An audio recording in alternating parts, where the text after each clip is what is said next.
think the stat is over 800 first-time funds have been established since 2022, including yours.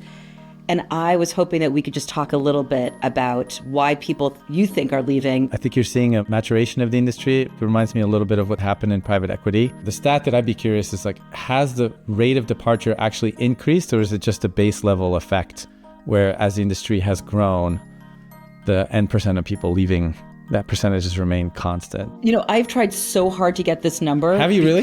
Yes, because I've had the same theory. Beezer, you've got the data hidden away somewhere, I'm sure. It's not clean, so we're cleaning. But It feels like a large number, but as a relative percentage, maybe not so much. I mean, the industry would have to have hit steady state at some point, because obviously the first decade doesn't count because there are about 100 venture capitalists. But somewhere when it started being about 5,000 or 6,000 individuals. One part of it is we live in an environment where people are constantly starting companies and have new ideas. I think the other dynamic is it's really rare for people to remain in one company for effectively their careers. And then the last thing is the industry itself has fragmented, right? As it's grown, there's a need for many different kind of products. There's a customer segmentation. VCs are market makers in a certain sense. Maybe we work in a larger, more established firm and we see an opportunity to capture a niche in a unique way.